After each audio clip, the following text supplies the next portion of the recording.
world premiere miniseries event.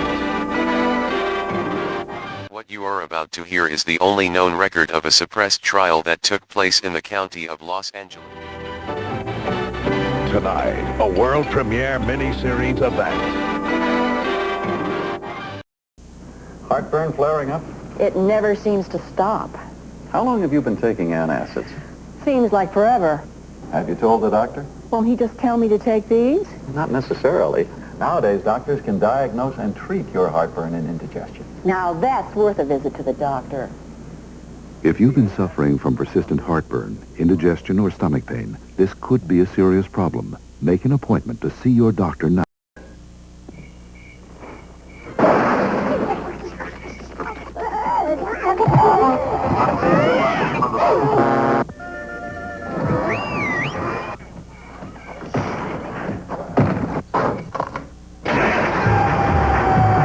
What's it take to win in college basketball? What's it take to win in 7-Up's college basketball championship game? That hard work could win you a limited edition Ford Mustang or a chance at prizes worth $20 million. So start practicing. 1 in 12. Tonight, a world premiere miniseries event.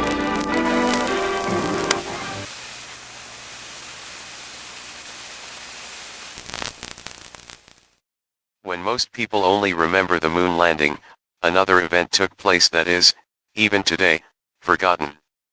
The imposter known as Alvin the Chipmunk was brought before a grand jury in March 1966 and was indicted on attempted murder charges of the band leader, Dave Seville, for and in the county of Los Angeles.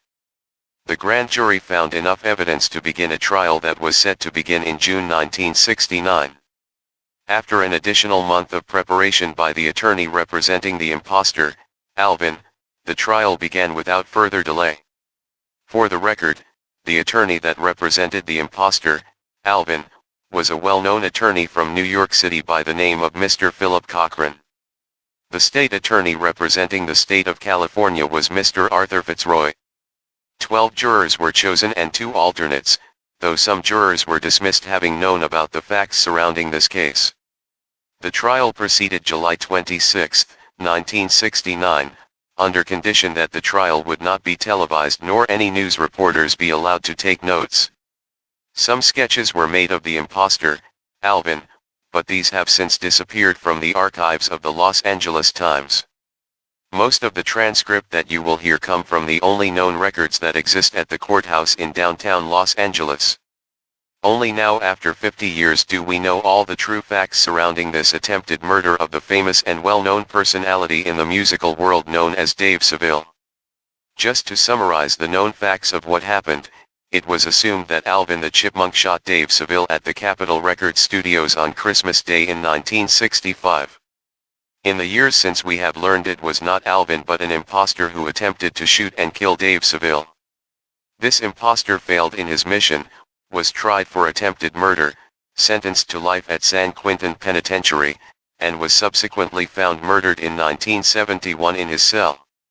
The reason the trial was suppressed, as we have since learned, was because the Department of Justice had learned of a coup from a rival record company, who wanted to monopolize the music industry for profit.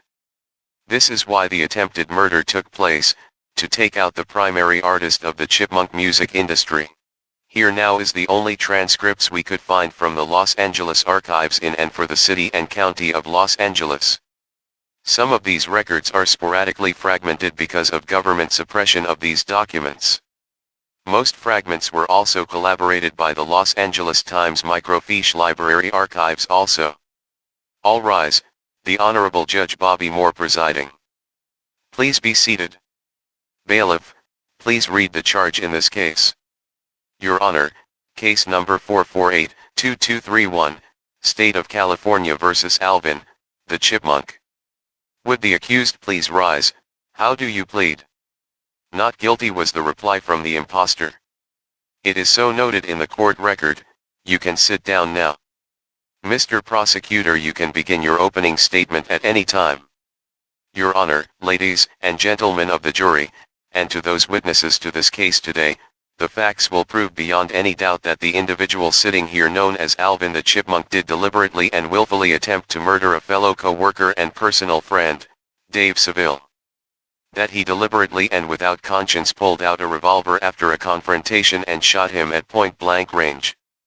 Not only did he shoot him at point-blank range, but he shot him no less than 5 times. Your Honor, in opinion, this shows willful and premeditated actions that can no less be considered deliberate murder. The state of California is ready to prove these facts to this court, to the jury, and to you, Judge Moore. Would the defense care to make their opening remarks before we begin? Yes, Your Honor, this trial today is a travesty. My client is completely innocent of these charges, if not for the fact that he was incompetent at the time that he committed these acts against Dave Seville. My client, Alvin, says he does not remember anything of what happened. He doesn't even remember holding the gun when the security guards arrested him. All he remembers is seeing his friend and confidant, Dave Seville, lying on the floor with blood on his shirt. The facts will show, Your Honor, that my client is innocent of these charges and should be placed in a mental hospital for evaluation. Mr. Cochran, as the judge of this case, I can tell you right now that your client will not get any special treatment being a celebrity or anything else. This is a court of law, not a recording studio, not television show. If he expects me to show him sympathy, he is sadly mistaken. Tonight, a world premiere miniseries event. Go, you get out of the way. No, this is not a screen test for bats. Oh, hiya, kids. Don't be scared. It's me, Grandpa, your friend. And what a surprise I have for you. Now, you get your parents' permission and call my special monster number to hear stories all about my monster friends. Like the boy with 3 heads. I tell you, the teacher was always trying to get him to stop talking in class. And then one day, now you call my monster phone to hear what happened. You call 1-900-909-4300. I gotta tell you the one about the teenage girl from outer space. Oh, I tell you, you never, ever, ever heard stories like this before. Hey, kids, call 1-900-909-4300 to hear Grandpa's monster stories and find out all about Grandpa's monster friends. $2 the first minute, 45 cents each additional. Ask Mom or Dad first. I want something round and crisp, buttery tasting, a taste so good, oh, nothing will take its place. It's not just any one, it's the only one that'll satisfy me. When I want a cracker, I want a Ritz. When you want a cracker, one taste comes to mind. Golden buttery Ritz crackers. They're delicious anytime. When you want a cracker, you want a Ritz. Thanks, son. Tonight, a world premiere miniseries event. I want the jury to be told at this point in the trial, no one is to show any impartial feelings towards Alvin because of his status quo or any other special privileges they think he is entitled to.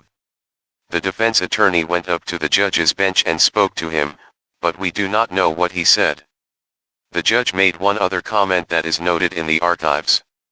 This is what he said: "Ladies and gentlemen in this courtroom, no one here is allowed to discuss this trial outside of this courtroom. Before you leave today, everyone here will be required to sign an oath of secrecy that they will not discuss it with anyone. I have been told this by the Department of Justice. If anyone objects to this, you must leave the courtroom now. There are no further stipulations, let's begin with the questions and witnesses." The state attorney said to the judge, "Your Honor, I call Simon the Chipmunk to the stand." The bailiff called Simon to the stand and swore him in. Simon sat down in the seat, and the questions were asked. The state attorney asked Simon, "Tell us please what you saw on the day that Alvin shot Dave Seville." Simon answered, "We were getting ready to redo a segment of the song when Alvin began arguing." The state attorney asked, "Was there any malice in this discussion by Alvin?" Defense attorney objected, stating this line of questioning was leading the witness. The judge screamed at the defense attorney, "Shut up." The state attorney asked again. Simon replied, "Yes, but whenever you spoke to Alvin, you never knew if he was mad at somebody or if he might have been in character." Your witness. The defense attorney asked Simon, does that mean that when you performed in the studio, you never knew what was really happening? Simon answered, oh no, you knew when someone was joking, but, whenever we were performing in front of the microphone, you never knew when he was being serious.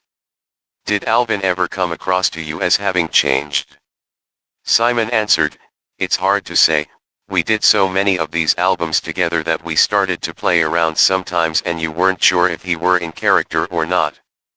I have no further questions, Your Honor. The judge told Simon he could step down and return to his seat. The state attorney called Theodore to the stand. After being sworn in, Mr. Fitzroy asked Theodore if Alvin had ever owned a gun. The defense attorney blurted out, objection, Your Honor. This has not been proved that he even had it at the time of the shooting. The judge asked Mr. Cochran to approach the bench. There was yelling and shouting, but we could not make out what was said. Mr. Fitzroy returned to his seat next to Alvin, and the state attorney asked Theodore to answer the question. Theodore said, I didn't see it on him the day of the shooting and I never had noticed it, if it was even on him that day. State attorney then asked Theodore, did you notice any kind of personality change in Alvin at all before this happened? Theodore then answered, I would have to say yes, because the atmosphere we used to have in the studio was a fun and laughable exchange between the three of us and Dave. But, I would say within the past 6 months it all had changed to arguments, yelling, and self-incriminations. Your witness. The defense attorney, Mr. Cochran, asked Theodore what he noticed the most about Alvin's change in personality. Theodore answered, he got mad a lot more often about things, even unimportant things that you wouldn't think he even cared about. The defense attorney asked him what kind of things. Theodore answered, things like, why is the script not complete? He knew full well that the writers always gave us scripts that had numerous corrections that we had to do before the microphone, yet Alvin didn't seem to remember that. The defense attorney asked Theodore, would you say that mentally he was unstable? The state attorney jumped up and objected to this question. The judge asked Mr. Cochran to clarify his question. Mr. Cochran, Alvin's attorney, told the judge, Alvin's mentality at this time is very relevant to understanding his state of mind. This is why we want Theodore to answer it. Mr. Cochran, I think this line of questioning should be asked by a trained psychologist and not someone who is not qualified. After several objections from the defense attorney, he withdrew the question. The state attorney next called Dave Seville himself to the stand. After being sworn in by the bailiff, Mr. Fitzroy asked Dave what he remembered about the final moments before Alvin shot him.